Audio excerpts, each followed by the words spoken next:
Hello students, I am Gurvinder Kaur, faculty of अबीपीडिया।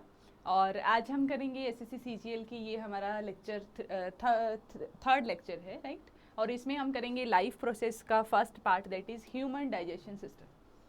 और इसमें जो है हम ह्यूमन डाइजेस्टिव सिस्टम के बारे में भी देखेंगे और फिर उसके बाद प्रीवियस ईयर क्वेश्चंस देखेंगे जो ऑलरेडी एसएससी सीजीएल के अंदर ह्यूमन डाइजेशन से रिलेटेड पूछे गए हैं। Okay students, so let's start.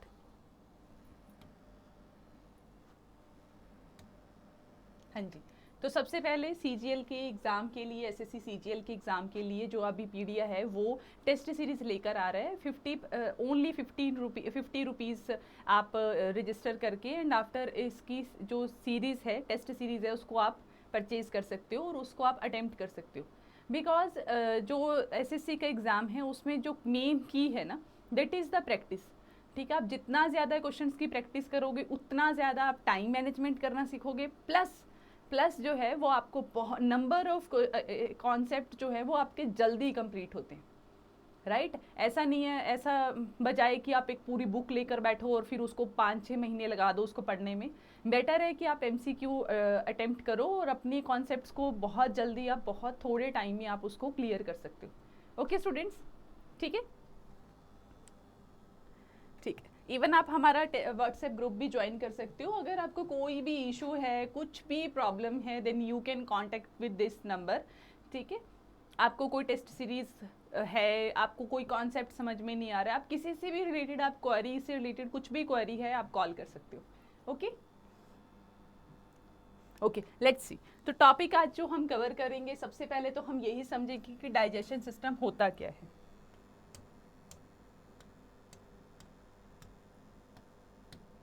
What is digestion? Digestion है क्या? सेकेंड नंबर पे हम ये देखेंगे, इसकी डिटेल फॉर्म में देखेंगे, ठीक है। एंड थर्ड चीज हम देखेंगे PYQ। ओके स्टूडेंट्स, ठीक है, ओके, लेट्स मूव। तो आप फर्स्ट स्लाइड पे आइए। यहाँ पे हम ये देखिए कि डाइजेशन सिस्टम क्या होता है। तो डाइजेशन को समझने से पहले आप ये समझिए कि डाइजेशन जो है वो इम्पॉर्टेंट क्यों है, हम डाइजेशन करते क्यों हैं, है ना। जो भी हम फूड कंज्यूम कर रहे हैं, जो हम खाना खा रहे हैं, ठीक है, वो हम खा क्यों रहे हैं, उसका मेन पर्पस क्या है? उसका मेन पर्पस है न्यूट्रिशन। कोई भी लिविंग सेल ऑलरेडी सेल वाला चैप्टर हम पढ़ चुके हैं, और जिन स्टूडेंट्स ने सेल वाला चैप्टर नहीं पढ़ा वो पहले प्रीवियस जो लेक्चर है उसको आप अटेंड कीजिए, वहाँ पे आपको समझ में आएगा what is cell, and after that आप इस लेक्चर पे डाइव कर सकते हो, राइट। ऐसा डायरेक्टली आप डाइव मत करो इस लेक्चर पे, क्योंकि आपको पता ही नहीं होगा कि सेल क्या है, उसकी क्या रिक्वायरमेंट है, वो कैसे फंक्शन करती है। तो ये लेक्चर आपको इतना अच्छे से इफेक्टिवली समझ में नहीं आएगा जितना आपको उस लेक्चर को करने के बाद समझ में आएगा, राइट।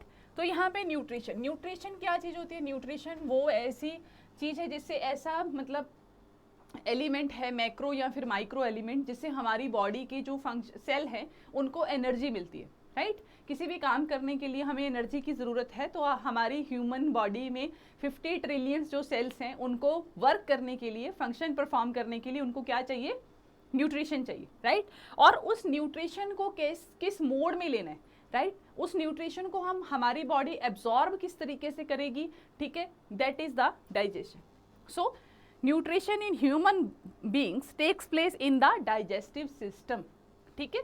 डाइजेस्टिव सिस्टम का मतलब का मेन पर्पस सिर्फ यही है कि बॉडी की हर एक सेल तक न्यूट्रिशन को पहुंचाना, ठीक है। जो भी फूड के अंदर जो भी न्यूट्रिशन है उसको निकाल के एक फॉर्म में और फिर हर एक सेल के पास क्या कर देना? डिस्ट्रीब्यूट करना, राइट, क्लियर। तो यहाँ पे देखिए, it consists of alimentary canal. अभी एलिमेंट्री कैनाल क्या है ये हम अभी देखते हैं, ठीक है। And glands which produce enzymes which break down the food into smaller molecules. जो हमारा फूड है ना student, please remember this thing, बहुत बार इस पे स्टेटमेंट आती है। फूड जो है वो बहुत ही कॉम्प्लेक्स मॉलिक्यूल होते हैं, ठीक है, उसमें बहुत कॉम्प्लेक्स मॉलिक्यूल है, और डायरेक्टली हमारी बॉडी जो है वो उन मॉलिक्यूल्स को एब्जॉर्ब नहीं कर सकती, राइट। ऐसा नहीं है कि आपने फूड को स्किन पे रखा और मेरी स्किन ने उस फूड को एब्जॉर्ब कर लिया, नहीं, it's not possible. So food को सबसे पहले सिंपलर फॉर्म में हमारी बॉडी जो है थ्रू डाइजेशन मैकेनिज्म उसको क्या करती है? सिंपलेस्ट फॉर्म में उसको ब्रेक करती है, एंड आफ्टर दैट उस सिंपलेस्ट फॉर्म को हमारी बॉडी क्या करती है? उसको एब्जॉर्ब कर लेती है, ठीक है। उन न्यूट्रिशंस को सिंपल फॉर्म में, ठीक है, और फिर उसको सेल के पास क्या कर देती है, ट्रांसपोर्ट कर देती है हमारी body, right. The main organs of digestive system are mouth, oesophagus, stomach, small intestine, large intestine and anus. The main gland are salivary gland, gastric glands, liver, pancreas and intestinal glands. Please remember this is the very important fact. आपको पता होना चाहिए कि हमारी body के अंदर कौन कौन से ग्लैंड हैं, उनका क्या क्या फंक्शन है, ठीक है। सो कौन कौन से ग्लैंड हैं, स्लाइवरी ग्लैंड्स हमारे मुंह में होते हैं, gastric glands, liver, pancreas, intestinal glands, जो हेल्प करते हैं हमारी बॉडी में फूड के डाइजेशन के प्रोसेस में, ओके, ठीक है। Let's move further. तो this is the whole alimentary canal का ये एक स्ट्रक्चर है और डाइजेशन का भी स्ट्रक्चर। जिस स्टूडेंट को ये स्ट्रक्चर समझ में आ गया, समझ लो उसका डाइजेस्टिव सिस्टम क्या हो चुका है, बिल्कुल एकदम से क्रिस्टल क्लियर हो चुका है, ओके। सो लेट्स सी, देखिए सबसे पहले जो हम माउथ में से क्या लेते हैं, फूड को इनटेक लेते हैं। इनटेक जो है फूड का वो किसके थ्रू करते हैं, हमारे माउथ। माउथ में भी हमारे जो लिप्स हैं वो क्या करते हैं, हेल्प करते हैं फूड को एनगल्फ करने में, ठीक है। फिर माउथ के अंदर हमारे क्या है, टीथ है, ठीक है, टंग है।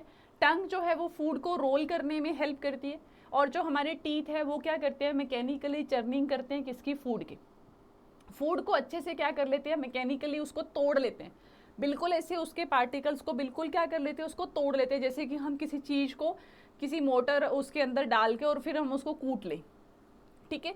वैसे ही हमारे फूड को बिल्कुल क्या कर लेते हैं, हमारा माउथ जो है उसको मैकेनिकली चर्निंग करने में हेल्प करते हैं, ठीक है, via teeth, by using teeth. Teeth को स्टूडेंट हम अलग स्लाइड में पढ़ेंगे, अलग लेक्चर में पढ़ेंगे। टीथ वहाँ पे हम कवर करेंगे कि कौन सा टीथ कैसा है, और उससे रिलेटेड प्रीवियस ईयर क्वेश्चन भी हम वहीं करेंगे।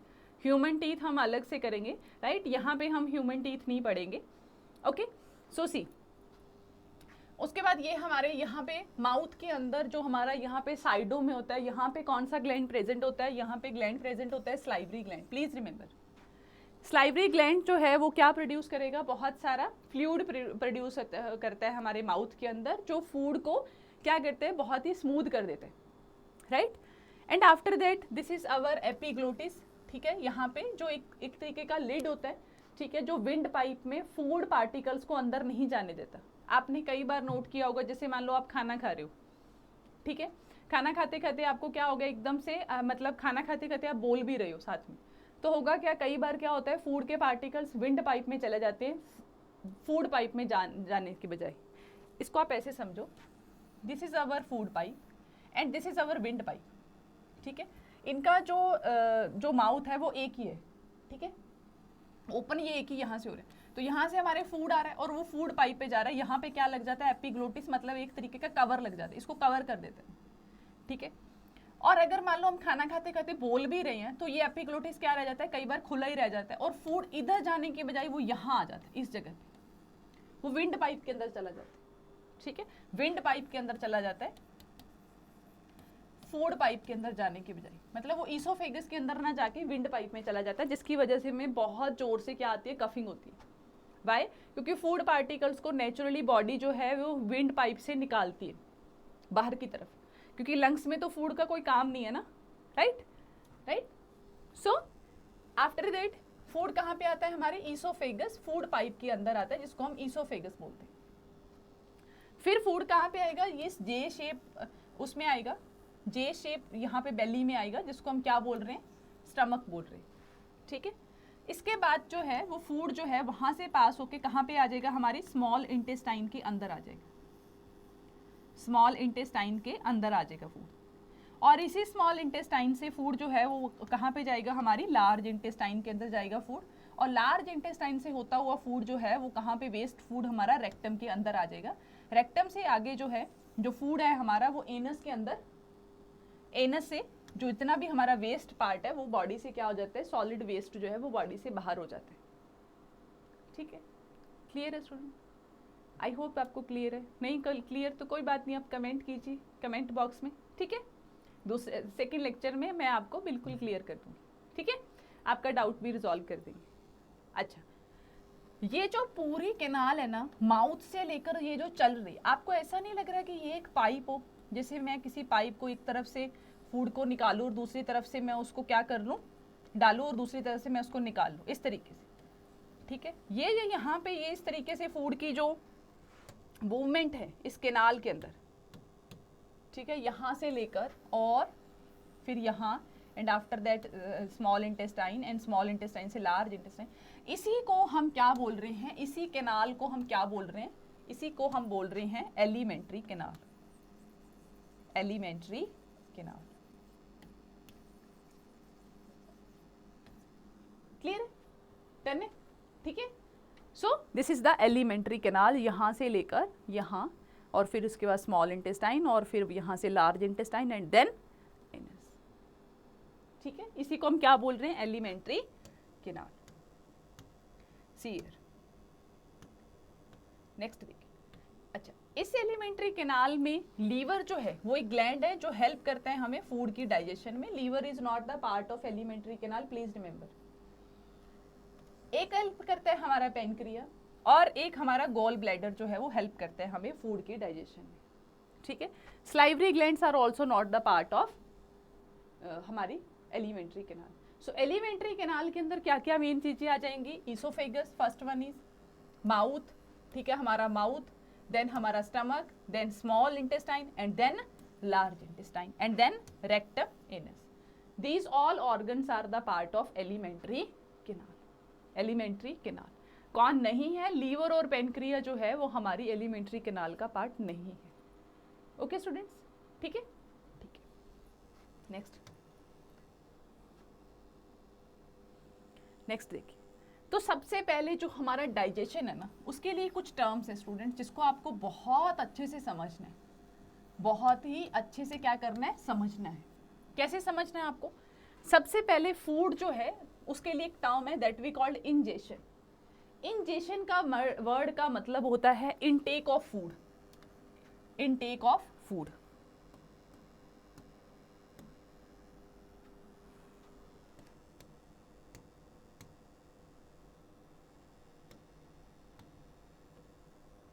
Intake of food,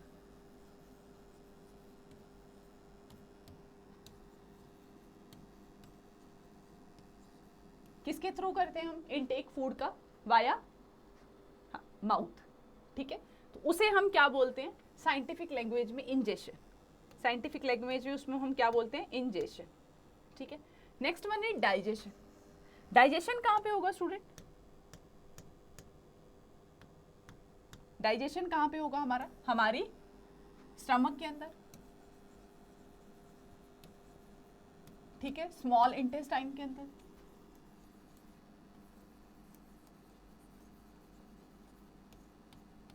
right. Next one is absorption. Absorption का मतलब होता है कि जब फूड अच्छे से डाइजेस्ट हो गया उसके बाद उसके अंदर से जितना भी न्यूट्रिशन है उसको क्या कर लेता है हमारा ब्लड जो है, जो इंटेस्टाइन की वॉल है उसमें से उसको एब्जॉर्ब कर लेते हैं। So absorption of nutrition, absorption of nutrition,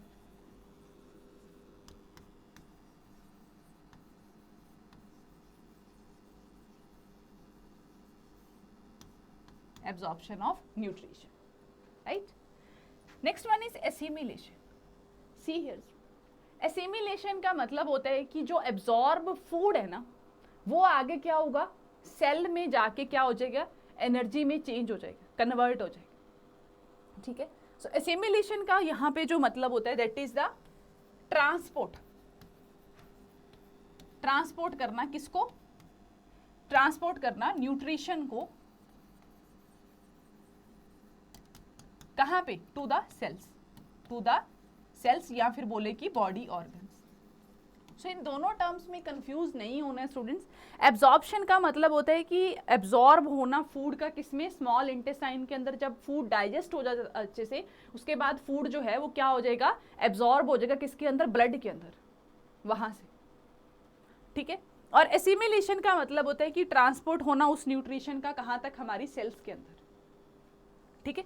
next is ईजेशन। ईजेशन का मतलब होता है कि ईजेशन मतलब कि वेस्ट का बाहर निकालना। सो वेस्ट, वेस्ट सो वेस्ट जो है वो बॉडी से जब बाहर निकलता है उस प्रोसेस को हम बोलते हैं इजेशन। उस प्रोसेस को हम क्या बोलते हैं? इजेशन। क्लियर है स्टूडेंट? तो दोबारा से टर्म को हम अच्छे से समझते हैं।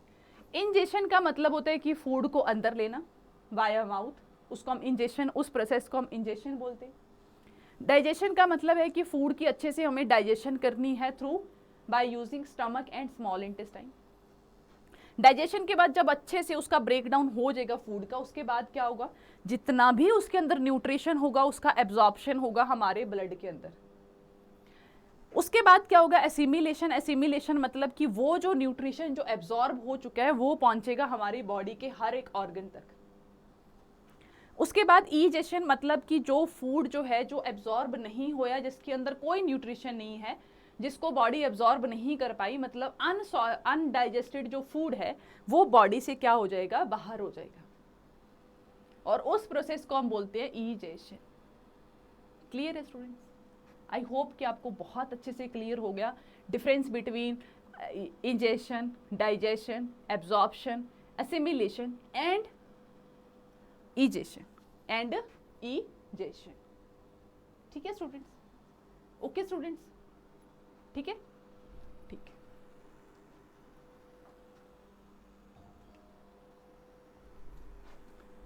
Okay, so let's move further.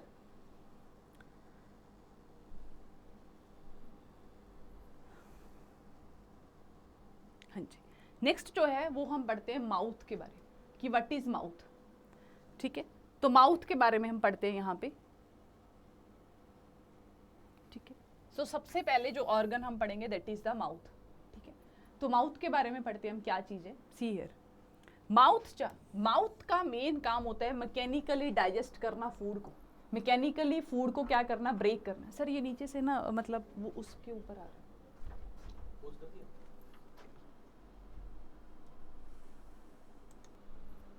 Okay, so let's see. तो माउथ क्या है? माउथ का मेन काम होता है मैकेनिकली फूड को तोड़ना, ब्रेक करना, क्योंकि जो फूड हम खा रहे हैं वो बहुत ज़्यादा क्या है? कॉम्प्लेक्स है।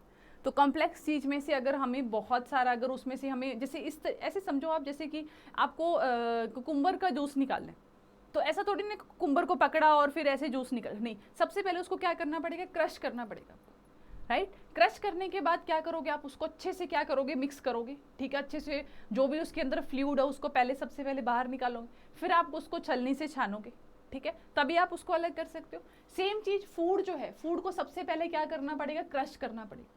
तो क्रश करने में हेल्प करता है हमारा माउथ के अंदर प्रेजेंट हमारी टीथ एंड टंग। ठीक है, the food is broken down into smaller particles by the teeth and mixed with saliva from the salivary glands. ठीक है, तो हमारे माउथ में जो स्लाइवरी ग्लैंड्स है वो क्या करते हैं? हमारे माउथ के अंदर जो स्लाइवरी ग्लैंड्स है वो क्या करेंगे? सबसे पहले जितना भी हमारा फूड होगा उसके अंदर क्या मिक्स करेंगे? एक फ्लूइड मिक्स करेंगे, that we called salivary glands. ठीक है, स्लाइवा मिक्स हो जाएगा हमारे फूड के अंदर। Then chemical digestion. स्लाइवा जो है हर रोज कितना प्रोड्यूस होता है? 1.5 लीटर डेली जो है हमारे माउथ के अंदर क्या प्रोड्यूस होता है? स्लाइवा प्रोड्यूस होता है। इसके अंदर ना एक एंजाइम प्रेजेंट होता है that we called salivary amylase, that we called salivary amylase. Please remember, put a star here student, यहाँ से क्वेश्चन बहुत ज्यादा बनते हैं। Salivary amylase is present in our saliva. एक एंजाइम प्रेजेंट होता है जो क्या करता है? कन्वर्ट करता है स्टार्च को इनटू सिंपल शुगर। जैसे स्टूडेंट जो जैसे कुछ ना फूड जो होते हैं ना, कुछ जो बहुत ही सिंपलेस्ट फॉर्म के फूड होते हैं ना, उनकी डाइजेशन हमारे माउथ में स्टार्ट हो जाती है। हमारे माउथ में क्या हो जाती है? स्टार्ट हो जाती है। कैसे स्टार्ट हो जाती है? क्योंकि वो थोड़े मतलब कॉम्प्लेक्स बहुत ही कम होते हैं, इसलिए उनकी डाइजेशन जो है वो हमारे माउथ के अंदर जो स्लाइवरी ग्लैंड के अंदर स्लाइवा है ना, वही उनके ऊपर एक्ट करना शुरू कर देता है, और वहीं पे उनकी क्या करनी शुरू कर देता है? केमिकली उनको डाइजेस्ट करना शुरू कर देते हैं। केमिकल डाइजेशन का मतलब होता है कि स्टूडेंट आप जो बॉन्ड्स हैं उसको आप ब्रेक कर रहे हो केमिकली।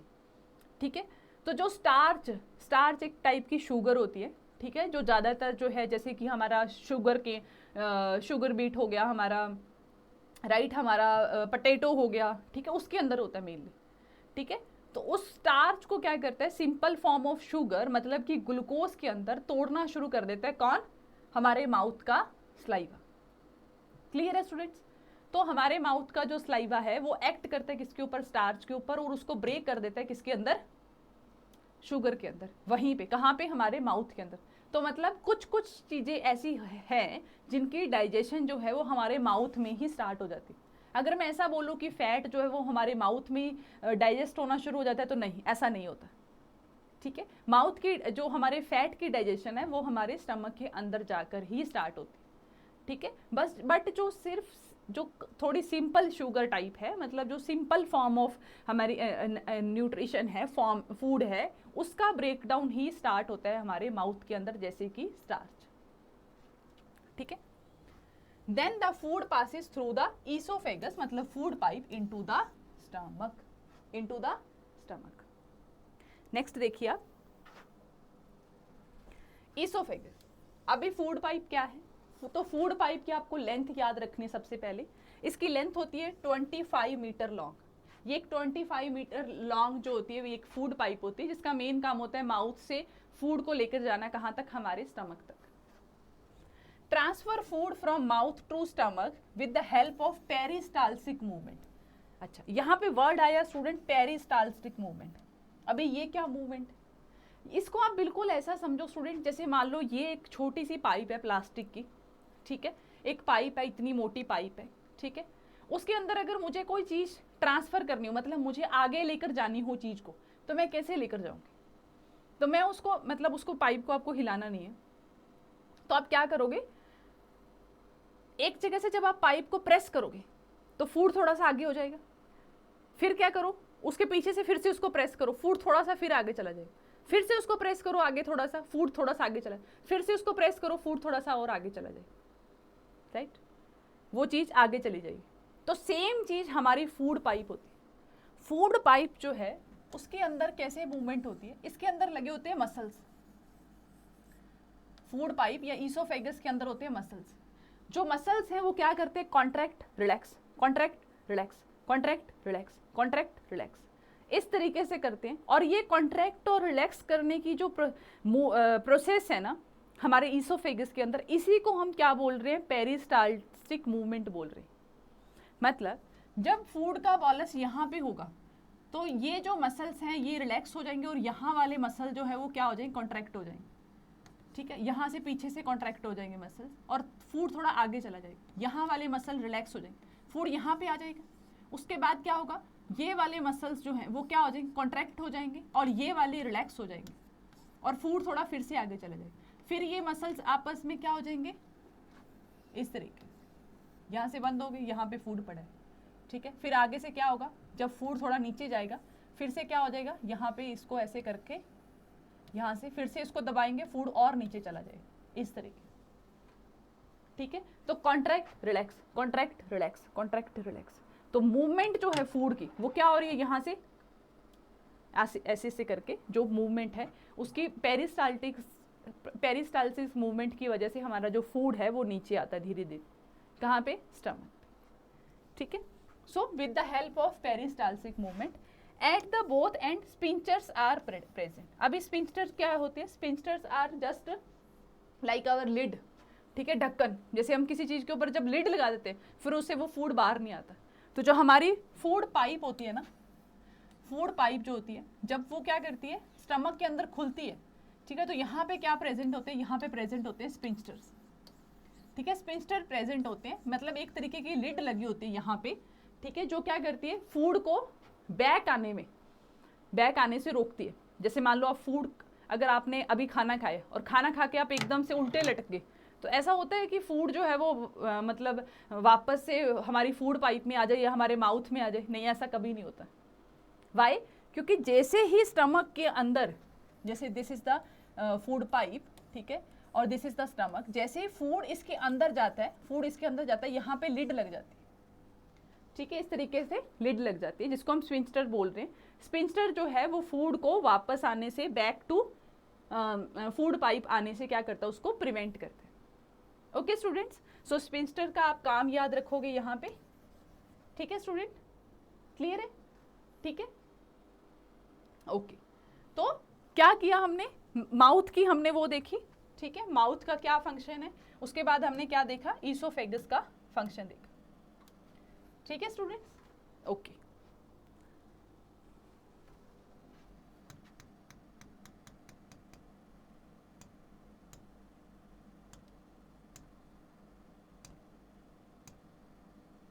ओके स्टूडेंट्स, तो यहाँ पे हम लेक्चर को करते हैं ओवर। ठीक है, बाकी का पार्ट हम करेंगे कल, नेक्स्ट लेक्चर में हम करेंगे। ठीक है, तो यहाँ पे हम लेक्चर को करते हैं यहाँ पे ओवर। Okay students.